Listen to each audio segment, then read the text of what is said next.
রাজধানীর উত্তরায় বিমান বিধ্বস্তের ঘটনায় দগ্ধ আরও দুজন জাতীয় বার্ন ও প্লাস্টিক সার্জারি ইনস্টিটিউটে মারা গেছেন।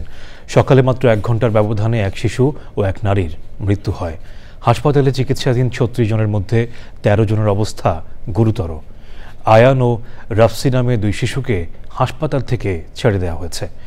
জানাতুল বাকেয়া কেকার রিপোর্ট।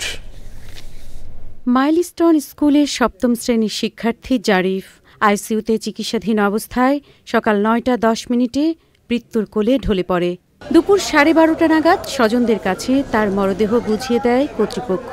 কিন্তু অনেক ভালো ছেলে ছিল, নিষ্পাপ, আল্লাহ যেন ওর বেহেশত নসিব করুক, আপনারা দোয়া করেন। আসরের পর উত্তরা 12 নম্বর খালপাড় বড় মসজিদে জানাজার নামাজ শেষে 12 নম্বর সেক্টর কবরস্থানে জারিফকে দাফন করা হয়।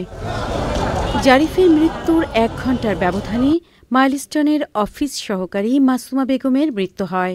দুপুর 2টায় মাসুমার মরদেহ তার স্বজনদের বুঝিয়ে দেয়া হয়। উনি আমারে বলছে যে আমি এই বাচ্চা থুইয়া যদি আমি চলে যাইতে পারতাম তাহলে আমি বাইসা যাই পিছন দিয়া, কিন্তু চিন্তা করলাম আমার সন্তান আছে, আরেকজনের সন্তানের চিন্তা ভাবনা করে আমি আর দ্রুত কোনো দিকে যাই না। মাসুমার মরদেহ ভোলার বোরহানউদ্দিনের কুলারিয়ার নিজ গ্রামে নিয়ে যান স্বজনরা।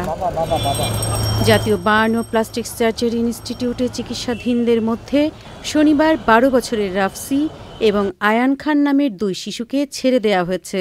বর্তমানে চিকিৎসাধীন 36 জন। কিছুটা দুঃসংবাদ আমাদের জন্য যে 2টা রোগীকে আমরা আজকে হারিয়েছি। ক্রিটিক্যাল পেশেন্টের সংখ্যা এই মুহূর্তে 4 জন এবং সিভিয়ার পেশেন্টের সংখ্যা 9 জন। সপ্তাহখানেকের মধ্যে আরও বেশ কয়েকজনকে ছেড়ে দেয়া যাবে বলে আশা করছে হাসপাতাল কর্তৃপক্ষ। জানাতুল বাকেয়া কেকা, চ্যানেল আই, ঢাকা। বান্ডেল থাকলে প্রতি সেনমানিতে টাকা বাঁচবে।